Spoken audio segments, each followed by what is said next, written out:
प्रिय विद्यार्थियों, बारिश के मौसम में हमें बहुत सारी सावधानियां रखनी चाहिए। यदि ये हम सावधानियां रखेंगे तो हम पढ़े लिखे जाने जाएंगे, नहीं तो हम में और अनपढ़ में कोई फर्क नहीं रहेगा। इसलिए मैं ये ऑनलाइन वीडियो के माध्यम से समस्त उन विद्यार्थियों तक ये संदेश पहुंचाना चाहता हूं ताकि हमें ये नज़र आए, लोग हमें देखकर कह सके कि ये पढ़े लिखे लड़के हैं जो दूसरों से अलग है। इसलिए बारिश के मौसम में हमको कौन कौन सी सावधानियां रखनी चाहिए।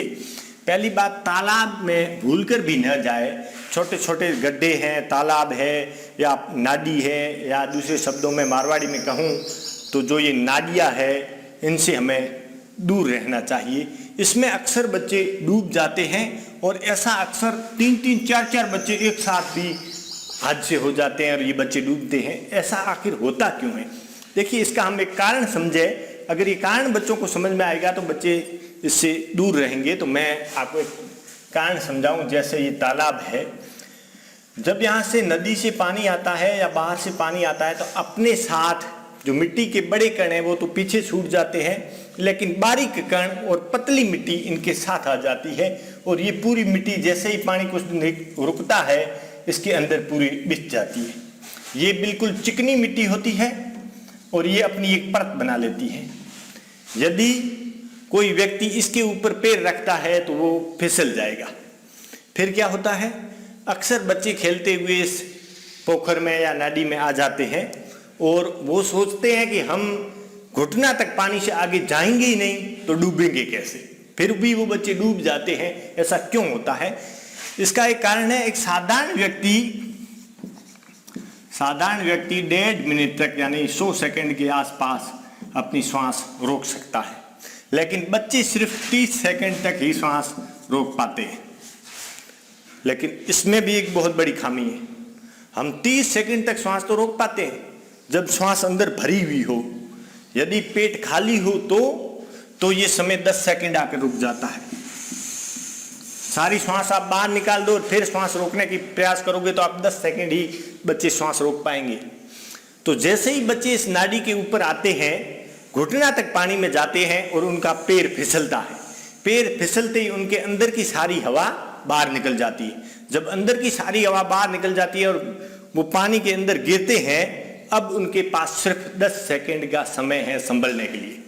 उसके बाद में वो बच्चे हाथ टिकाकर खड़े होने की कोशिश करते हैं और जल्दबाजी में धैर्य खो बैठते हैं और दोबारा गिर जाते हैं। जब बच्चे दोबारा गिर जाते हैं तो उनको खड़े होने का समय नहीं मिलता। इस दौरान वे अपने अंदर पानी खींच लेते हैं और ये फेफड़ों में पानी भर जाता है। ये बच्चा अब खड़े होने की पोजीशन में नहीं है। यदि इसको बाहर से कोई सहायता नहीं मिलती है तो ये बच्चा डूब जाएगा। अब क्या होता है कि जैसे ही वो बच्चा गिरा, उसके दूसरे साथी उस पर टूट पड़ते हैं ताकि उसको निकाला जा सके। खासकर उसके यदि भाई बहन या अच्छा मित्र है तो वो उसको बचाने के लिए आगे जाएगा तो वो खुद भी फिसल जाएगा और जो डूब रहा बच्चा है वो उसको पकड़ने का प्रयास करेगा।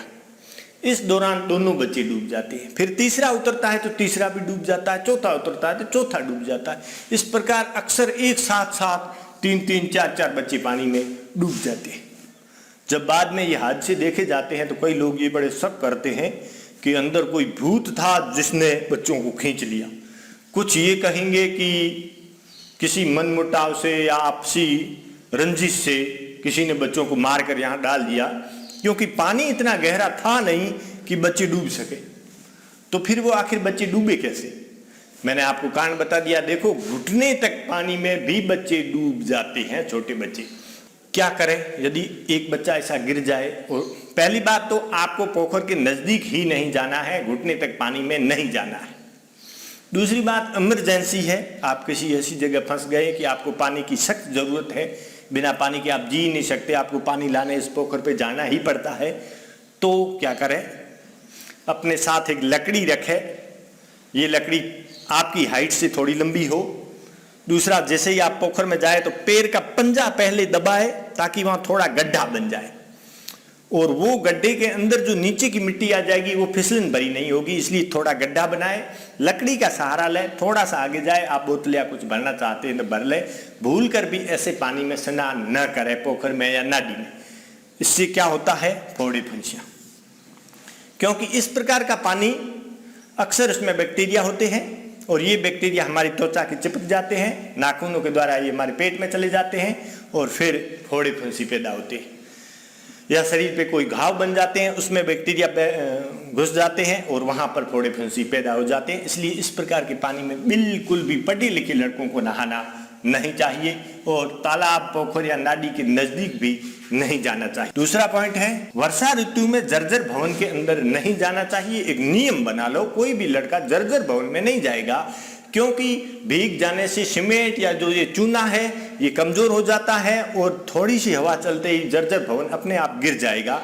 तो ऐसे हमेशा खतरा बना रहता है कि बारिश की ऋतु में जर्जर भवन गिर जाते हैं। इसलिए बच्चों को विशेष सलाह दी जाती है, क्योंकि हम पढ़े लिखे हैं, हम गलत काम नहीं करेंगे, ऐसे जर्जर भवनों में नहीं जाएंगे। बिजली का खंभा हो, उसके आसपास लगी तार हो या कहीं बिजली का तार गिरा हुआ हो और आपको ये पता भी हो कि इसमें लाइट नहीं है, तब भी हम समझदार हैं, सावधानी पहले हैं, हमें इस चीजों से बिल्कुल दूर रहना चाहिए। यही हम पढ़े लिखे बच्चों की निशानी है।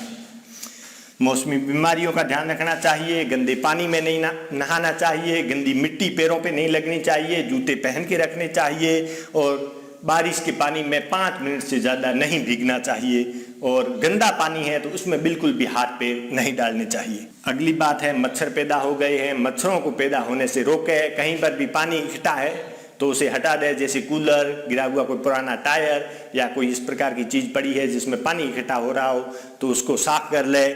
और कहीं ज़्यादा ही पानी इकट्ठा है तो उसमें केरोसिन या ऑयल, जला हुआ ऑयल, वो भी आप डालकर उस पानी को मच्छरों से रहित कर सकते हैं। मच्छर या लार्वा पैदा नहीं होने चाहिए। रात को सोते समय आपको मच्छर न काटे, इस बात का विशेष ख्याल रखें। पंखा चला के उसके नीचे सोए या मच्छरदानी लगा कर सोए।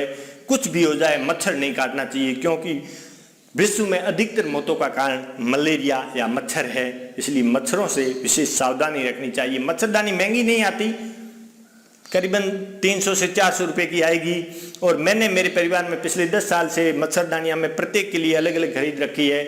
तो मैं कह सकता हूं कि पिछले 10 साल से हम कभी हॉस्पिटल नहीं गए, मेरे घर में किसी को कभी बुखार नहीं आया। तो आप भी ऐसा करें, मच्छरदानियाँ खरीद लें, ज़्यादा महंगी नहीं है, इतने पैसे आप डॉक्टर को दे दोगे यदि आपकी मलेरिया हो गया तो, इसलिए आप मच्छरदानी खरीद लें।